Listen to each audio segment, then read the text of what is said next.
ground operations. One of the most intense game modes ever let foot in the Battlefield franchise ever since Battlefield 1 came into play in 2016. Now, fast forwarding today in 2020, Battlefield 5 does have a ground operation game mode, but unfortunately it just didn't do as well as it did back in Battlefield 1. But why was it that ground operations in Battlefield 5 didn't do as well as it did in Battlefield 1? Yo, what's up, ladies and gentlemen? Welcome back to another Battlefield video.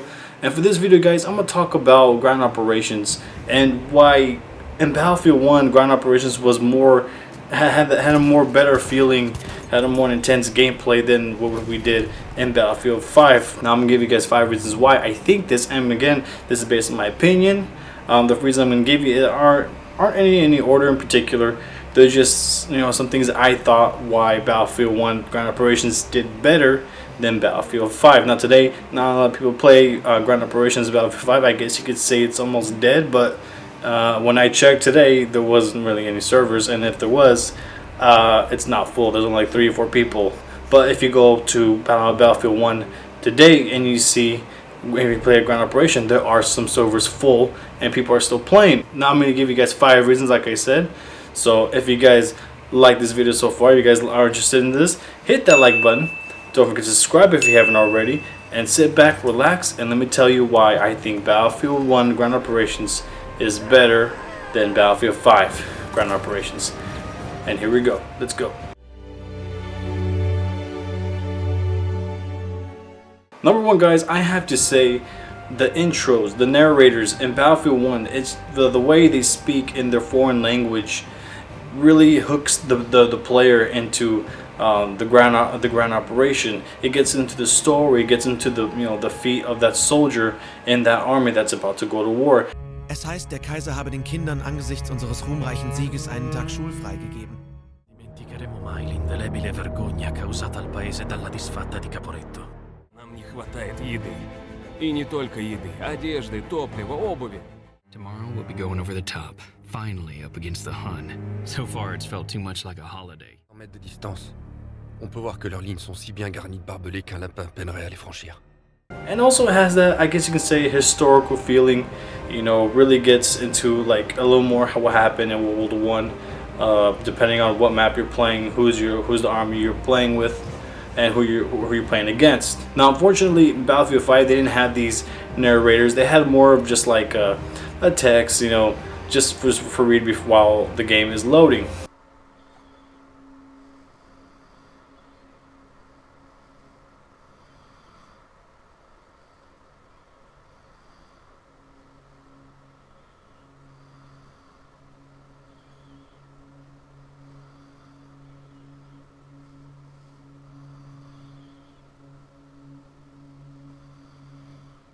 But I thought that was like I guess I could say lazy to do.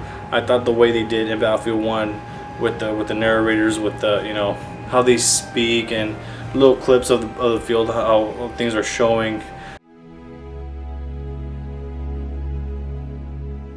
For number 2, guys, I have waves versus days. Now, waves are in Battlefield 1 ground operations. So basically, you had 3 waves. I'm sorry, 3 waves in order to take the sectors of the field. So just like in Breakthrough, you take it sector by sector and you have 1 wave. But in Battlefield 1 ground operations, you have 3 waves. And if you fail to do it in the first wave or a second wave, you'll be reinforced with a behemoth, whether it's the super tank, whether it's the armored train, or the airship, or the dreadnought. Or you'll be reinforced with some elite kits like Sentry, Flame Trooper, or I think Tank Hunter. You'll be equipped with those if you fail to take them in the first or second wave. But if you use all 3 waves and you did it and you fail to take on the sectors, your team loses and the defending team wins. The days, however, they're a bit more, I guess you can say. Well, I was a bit confusing the first time I played the ground operations when on the days. Like, I didn't get how our team wins the first 2 days, but we lose the last one, and we pretty much lose the entire game, or we lose the first 2 days and we actually win the last one, and we win. So I don't know. I didn't get it. I guess it's a little confusing. And I guess what they're trying to go for was like more like a war. You know, day by day. Each day has an effect for the next one, I guess you can say. But I like Battlefield 1's better because it's simple and it's on like one same day. It's one big war.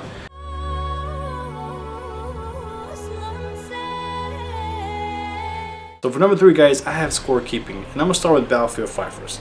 So I'm gonna give you guys an example. So if you play Ground Operations Battlefield 5, you know what I'm talking about.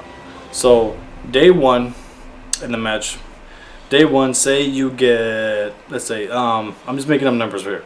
Say you get 20 kills and you get 5 deaths. All right, so it'll be 25. Okay, so in the following day, that same score gets carried on to the second day, right? So when you start the match, you should see 20 and 5 on your score. So let's say on that day you got on that day separately you got 10 and 2. So you got 10 kills and 2 deaths. So while you're playing, that adds up to what you have on the last day. So let's say 20 kills and 5 deaths plus 10 kills and 2 deaths, so you get 30 and 7. So when the game's over, so when that day's over, you should see 30 and 7. So that score gets passed on to the third day. So while you're playing this, you feel confident that, okay, it adds up. It's keeping track of all the days. Now let's say the last day you get, let's say 7 kills, but you died, say 12 times. So 7, 12. So you're like, okay, not that bad. I'm sure I died a bit more in this one, but with my previous days, it adds up and keeping me in a positive, score. But for some reason, in the ground operations in Battlefield 5, in the end results, it only shows you what you had on the third day. So you may be to you while you're playing, you may be seeing a good score, but in the very end, that 7 and 12 deaths, you're gonna see it right there. It's only gonna take that day only. It doesn't add up the other days. I don't know why. For some reason, it does it. And when I witnessed that, I was like, well, that kind of sucks. So, what's the point of doing it the other days? Being good and keeping a positive score if it's only going to take the third day. I don't know why I did that. It just made no sense for me. Fortunately, in Battlefield 1 ground operations, whatever death and kills you had throughout those 3 waves, that's it. That's your score in the end. No, none of this all last day, whatever you got, that's it. Now, none of that BS. 3 waves, whatever you had on those 3 waves, it all adds up. All the deaths, all the kills. In the very end, that's your score.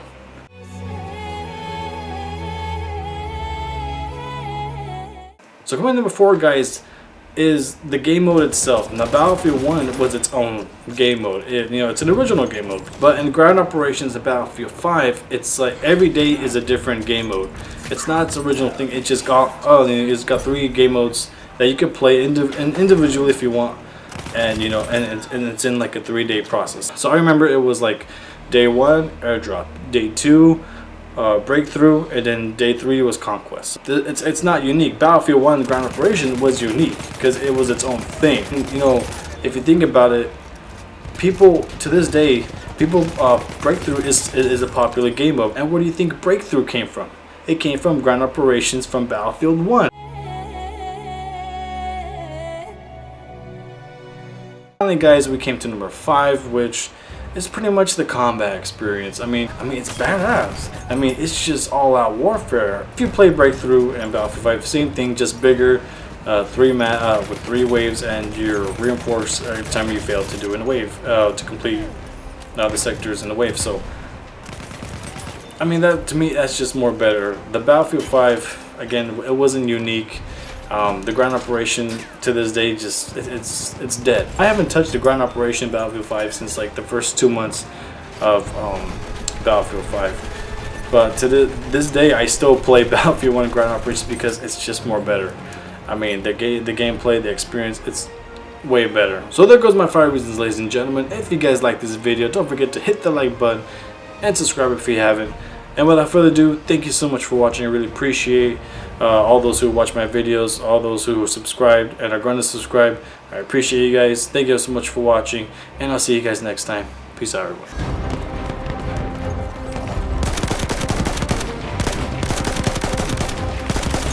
Ooh! Sorry, Charlie. Oh, you. This is the longest I ever had a flamethrower. I usually don't go for this stuff. Okay, cool. Flamethrower power!